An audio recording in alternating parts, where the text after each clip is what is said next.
think next time we're gonna be picking our theme songs to walk into, because Victor needed a theme song this morning, I think, because he was all like, rah, and going for it. How are you guys doing? Really pathetic. Can we try that again? How are you guys doing? That's it. So I have to say, Jesse and Eric have been phenomenal in organizing this. It takes a lot of effort to put together any conference.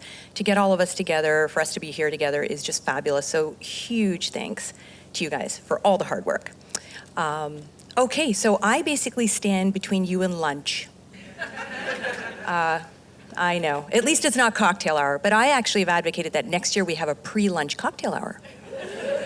Just saying, for some ideas. Okay, let's get into this, guys. So, we're talking about the age of immediacy. That was the overall gist of this entire conference. So we took it seriously and thought, okay, let's talk about how research sort of fits into this whole thing. So the age of immediacy just sounds so present, right? It sounds so, I don't know, really serious. How many of you feel like you're in the age of immediacy? How many of you just want lunch? Okay, just kidding. Okay, so age of immediacy. I think it's pretty much upon all of us. We have so much work that comes at us pretty quickly. How many of you here feel like you're given plenty of time to do your work? In fact, so much time that you can have a drink in the middle of the day. One person among all of you. I'm gonna chat that guy up at the end. I got my eyes on you. So we all feel this, right? Like, doesn't matter what we're doing, we always feel like there's something that's sort of pushing us quickly. And it's almost like the first thing that people mention, right? Is, oh my God, by the way, we need you to do this, and we have no time, and oh, you know, you keep on hearing this. Doesn't matter what discipline you're in. Can I just get a show of hands of how many people consider themselves pure researchers, like research and nothing else? Okay. And how about design researchers? Okay. How many of you just consume research output? Okay, a few more there. And the rest of you are here just because it's fun. I like it. Okay, so here's what we're going to talk about, the age of immediacy. So time is of the essence. It doesn't matter what we're doing. It doesn't matter, you know, what field we're in, whether you're development, you're design, you are tick-tocking against things. I think that's pretty evident, and we all feel that pinch. But here's the thing. Would you agree with me that at any point in time, organizations have this moment where they need, you know, they have questions and they need answers? How many of you have been in that situation, right? Like, you have a question, you know, you need some answers. And that's where it starts to get interesting, I believe, because if we look at this concept of questions, well, how are we actually getting those answers? So Victor alluded to some of it this morning. Lisa's spoken about content a little bit, but I'm going to almost take us a little bit step back between the two of them. So often, this is what we have found, and I'm happy to talk more about this at lunch, at break, but what we found is that people end up with this sense of good enough. We just need some answers. Get some answers, something. That'll move us along. Why? Time is of the essence. We just have to move things along, right? How many of you have been in that situation where you have a question and somebody goes, well, for now, let's just go with this, right? And even a chuckle, which I love, because the chuckles always happen when we start talking about this stuff, because we sort of know it happens to all of us, right? So we have the situation where we're just looking for stuff, we're looking for answers, but I want to ask you to scrutinize that just a little bit more. Go a little bit deeper, like scratch that surface a little bit deeper, and ask yourself, when we go for those answers, what are we basing them on? Anybody want to take a yell? What are you guys basing them on? Okay, I love that one. Assumptions, yeah? Yeah, oh yeah. Yeah, Google. When in doubt, there is Google. Absolutely. And it's interesting. We're just going for things that are fairly quick, right? If I ask myself a question, most often I'm pretty quick to answer it. I'm really impressive that way. But, you know, we ask ourselves questions. We go with our gut. We go with a hunch, something along those lines. And that is interesting in and of itself. I like to point out these 3 things, and they're not an exhaustive list by any means, but things that we've noticed definitely where people go with their own intuition. I have this feeling, right? Volume is always fun, because I feel volume is, in many ways, it can be stuff that you're hearing lots of, and you think that's just a good way to go, or it can also be the loudest person in the room, depending on how it works for you, or maybe both. And then guesses, where people just take a good, maybe it's like guess intuition. I don't know, maybe there's one word that we can put together. But the key is we're basing it on stuff, and we realize that a few things take a hit. Our confidence. Sometimes we go into something. Have you ever felt that situation where you get an answer, you're thinking about it, but your confidence is a little bit low? You're not feeling awesome about the answer, right? Maybe there's a lack of alignment. Not everybody's on the same page. So some people have said, yeah, this is it's a good answer. And then other people are like, okay, I guess I'll go along. And then assumption, who my friend up here just said, right? Absolutely spot on. And assumptions are neither good nor bad, right? But we do need to make sure that they're evidenced, that we know that they can be accepted as a working assumption. Otherwise, they're also shaky. So we have to think about these things a little bit more deeply. So this tends to create a really shaky foundation. If we do this a lot, which between friends, I'm going to cut to the chase and say, yes, we do, this is a little problem. Because think about it for a moment, when you have questions and your answers are based on this randomness, if that is a word, we have to ask ourselves, what are we founding everything else on?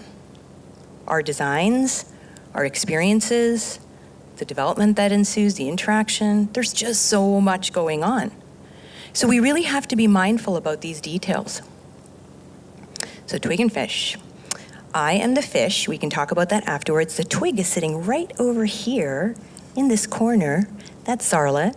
And Zarla is the twig. And we are a 2-person qualitative research practice in Boston.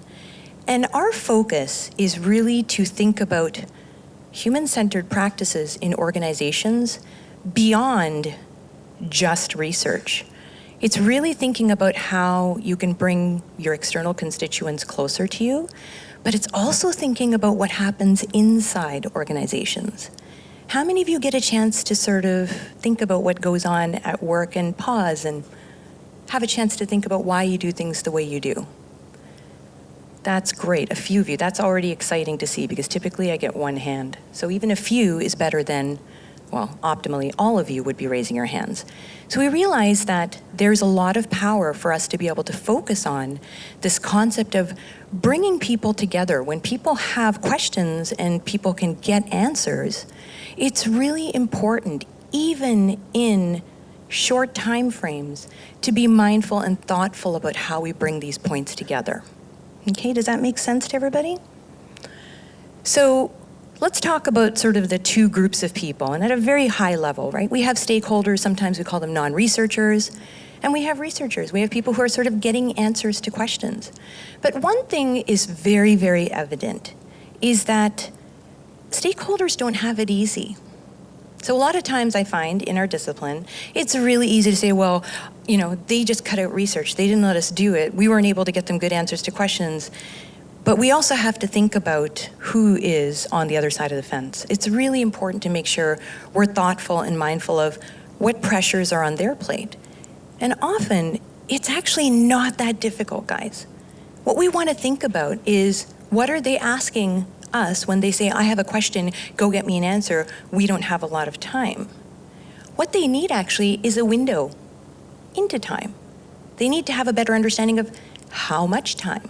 And I use time as our focus because we are talking about immediacy, but resources means budget as well. Resources means people. Resources means a lot more things. And they need that sense of something to say, I get it, I know what my next steps are. They also want to get a sense of what the output's going to be. Like, what am I dealing with here? What kind of answers are you going to give me? Is this going to be what I need? Is it applicable? Can I actually do this right away? They're sort of having to answer the questions that are coming down the path for them. And that too is pretty fair, because if that's your job, well, guess what? That's what you're going to focus on. And then the last one is the understanding of the how. At a very, very high level, it's like, how are we going to get these answers? Like, what's going on here, and what do we have to sort of consider as we go through this? But if we can give that to stakeholders, we actually find that they're much more amenable to being open about how to include things and how to get better and stronger and more confident answers to things.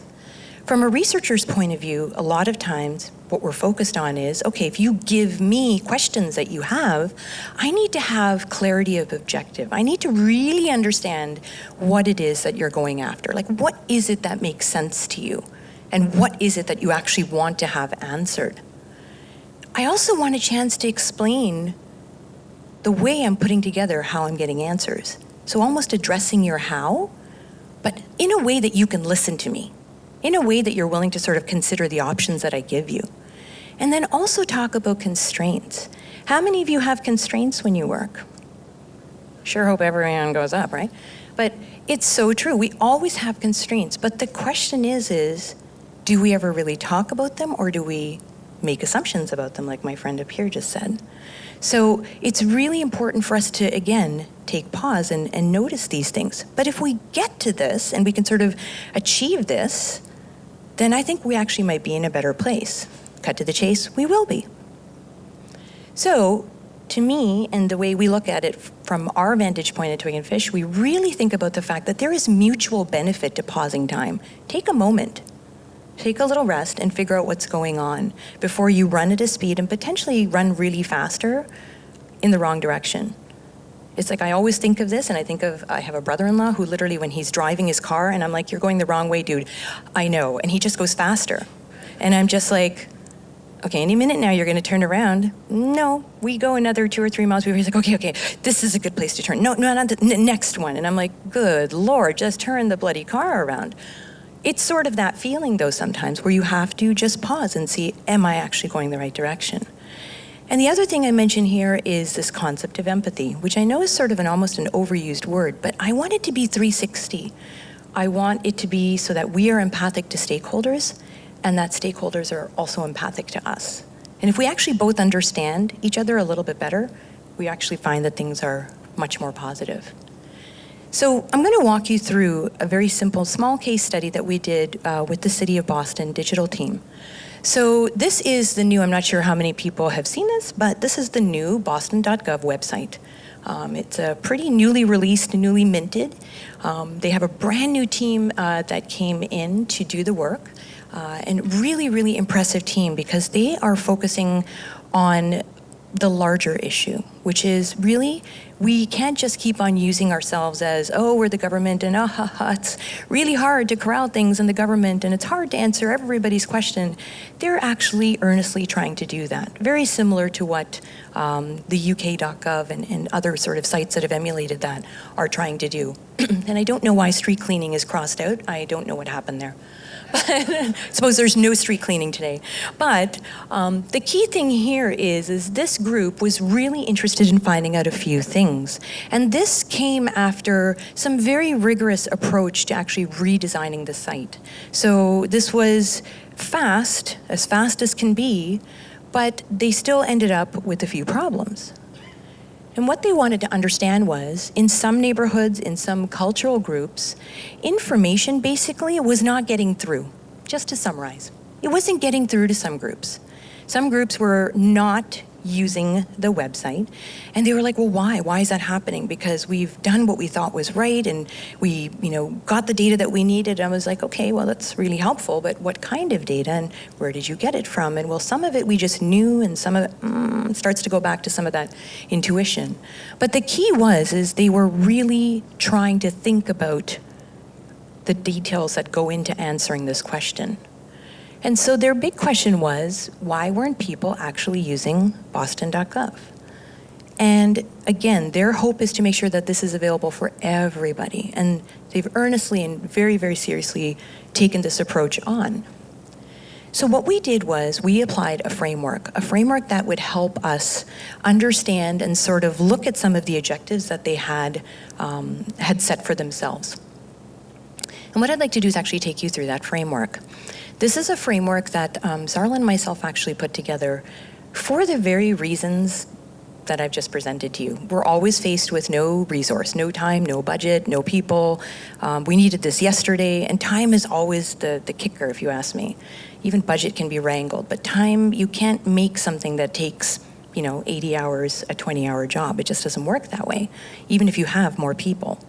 So we put together this framework, and we'd like to share it with you guys. And the key here is it helped us really unravel some of those objectives that the city had.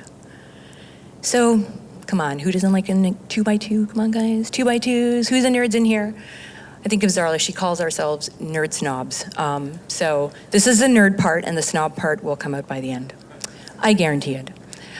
So we have a 2x2. So really simply, this 2x2 helps understand two aspects. If we're looking at questions and answers, we're thinking about what people know going in and what they want to learn coming out. Okay? The vertical axis really talks about looking at that input. What do we have going in? What is sort of our mindset, if you will, going in? Are we looking to actually, at the top, drive objectives, so sort of go towards a very fixed point? We know exactly what that point is. Or are we sort of open in our question? We don't have any application of objective at this point in time, but it's going to help us understand more about what those objectives are. That's the tough one between you and me. The horizontal axis is the outputs. It's what are you looking to learn? What are you hoping your answers will give you? Are you going to learn about your offering? And we use the word offering very generally because it could be a product, it could be a space, it could be a service, it could be UI for your phone, it could be a whole bunch of different things. But are we sort of looking to inform that very specifically? Or on the left-hand side, are we looking to just learn about people? And that is going to generate basically 4 different areas of thought that we can consider. If we start out open and open on the bottom left, what it's telling us is that we are really wide open with our thought. We don't have a specific objective that we're working toward, and we really want to learn about what people are doing, right? Really wide open things about people. How do you select going to conferences? I don't know what I'm going to do with that information, but maybe that's of interest to Jesse and Eric as they plan forward. It's a really big, wide open question. And what it does is, we like to use the metaphor of flying over the South Pacific. If you fly over the South Pacific and you have a bunch of islands that you're looking at, you can see that a bunch of islands have different shape. They might have nice sandy beaches, some have palm trees, some don't. You can recognize that there are some differences, but you just basically recognize that there are differences. And some differences might be more interesting to you than others. And that's sort of what this type of inquiry does. If we go up a notch, now we move into a different state, which is exploratory. And here we're taking some of those topics and we're sort of uncovering them a little bit more with more depth and really understanding what people's realities are and sort of looking for that variety in the reality. What are all the different ways that you guys actually sign up for conferences? How wide is that? And I want to learn about that. I want to learn about all the different things that you guys do. Some of you might go to the same 4 ones every year. Thanks very much, I'm done. And some of you might do it completely differently. So it's very helpful for us to be able to sort of create this sense of understanding of people's realities. If we then move over to the right-hand side, we now have left learning about people, and now we want to take all that inspiration that we've learned from people, basically, and want to apply it to our offering. So we have all this knowledge, and we want to ask ourselves, what are all the different ways? What are all the different ways we could apply that to what it is that we're creating? We go wide again at the bottom because when you think of all the different ways, you're not limited, right? You're thinking of many.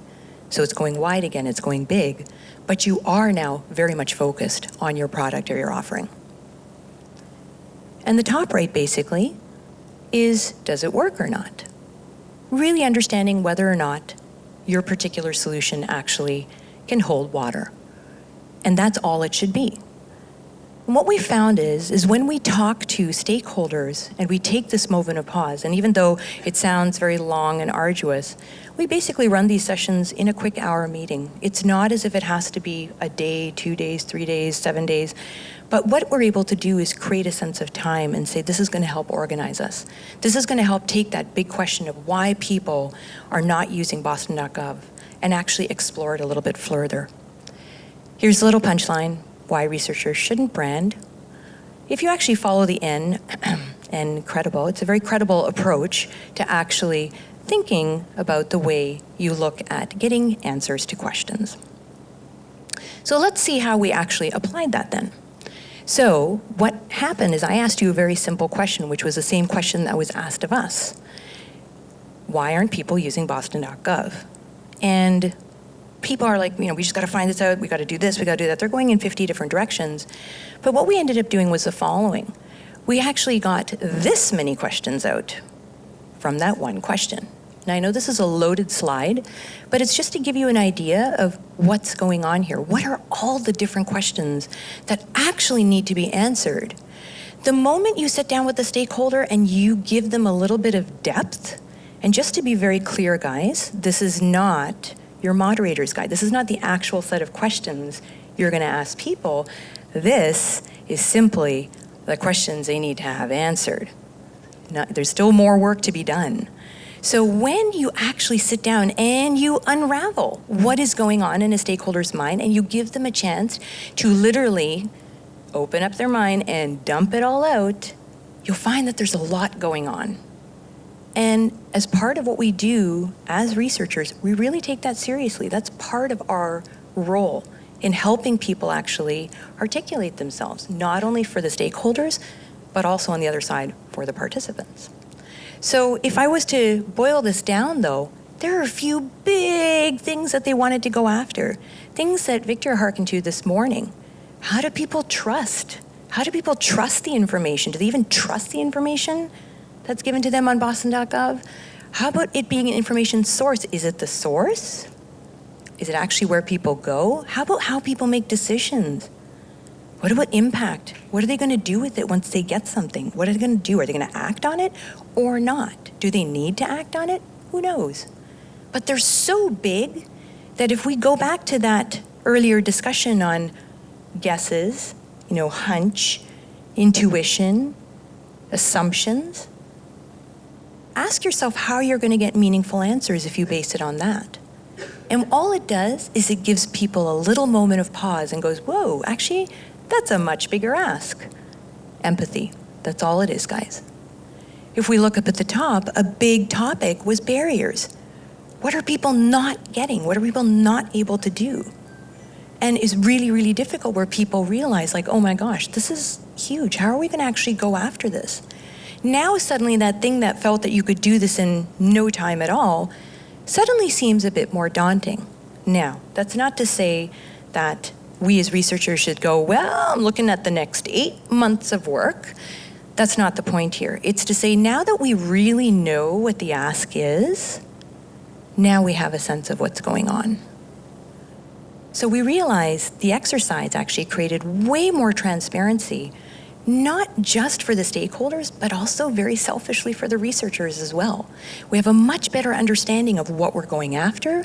And even though it sounds simple and you're like, yeah, we do this, we have sessions like this, I ask you to think about how you can do it in a way where stakeholders can actually really understand the difference between a people question and a product question. Because a lot of times they think everything is a product question. My whole world revolves around the product. So if I want to learn more about Jean-François, I can just ask him, and I think I'm learning about him when actually all I care about is how he's using the water bottle that's in front of him. That's not really learning about him, though. That's not learning about how he likes to drink beverages. And sometimes we have to take that step back. So showing people, and what we found is just a visual framework of showing people creates an open conversation and a sense of transparency that has rewarded us several times over. So basically, the bonus here is that stakeholders got to deconstruct their ask, and we got to know really what the ask was. We're very certain now what we're going after. We're super sure that this is what needs to be answered. And isn't that nice when you sort of know what the real question is? Because then you stand a chance to get a real answer. And it can make all the difference. So the next question then remains, that's great. So we've created a sense of transparency, but what about the effort that goes into it? How do they see beyond just a whole bunch of questions that looks like it's a whole bunch of work? And what we do here is we actually want to think about how we position this with a clear structure and make sure that, again, back to that point about giving them that window into what's going on, if they gain an understanding of what's going on, they're more often wanting to be a part of it, and we also can do a much better job of collaborating. So we want to just really quickly share our 5-phase research process. And with this process, basically, it's repeatable, but it's not a template. And it's not meant to be this thing that confines you. You have a lot of creativity within each step. That first step, align, is exactly what I just showed you. It's running a little 2x2 exercise with stakeholders to make sure that they fully get out all the questions that they have in their mind. And equally, as researchers designing a research study, we can then do a much better job of going, I can tell you a little bit more about this. This is one way we can do this. These are great questions. How about this? How important is this? We can ask all the right questions and get everything we need right off the bat, right at that moment. That is basically align. Once we figure out exactly what align is and what our scope is, because we now know what our direction is, it's the basics that a lot of researchers in here will know. Basically, in plan, we look to actually recruit, making sure we have the right sample, and putting together a really good protocol that allows participants to articulate themselves really well. And also make sure that our observers, the note takers, all that stuff is really shipshape and well organized. Our next phase is gather. And in gather, it's literally the point of, you've done a great job of planning, now let's just go out and collect all the information that we need. Zarla wrote a really great article, and I've cited it in so many of my talks, which is that we overuse the word research, and we call research everything. So a lot of people think, research, what's the big deal? Like, it's not difficult to go and ask people questions. Anybody can do that. Actually, it sort of is, and it's a little bit more than just asking a question. So think about different words that talk about the totality of the research process. And then analyze, which we take all the data that we have and pull it all together and collaboratively with the team, make sure that everybody is a part of what's going on.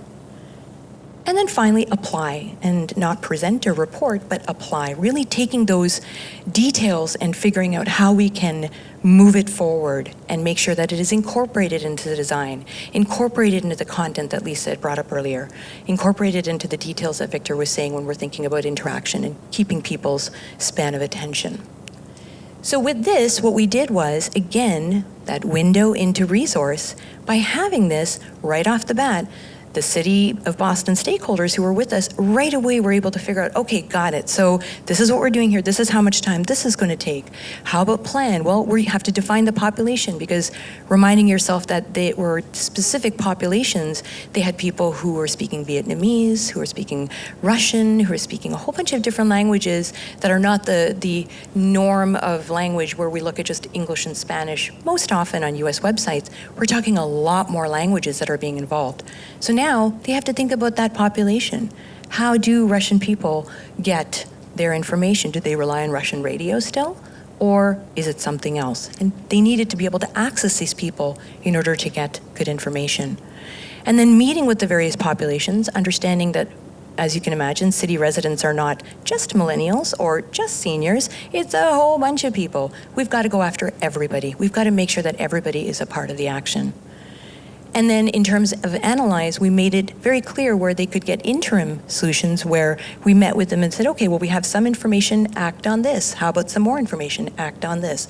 And it's all part of, again, that window into a timeline and window into what exactly is happening in the process.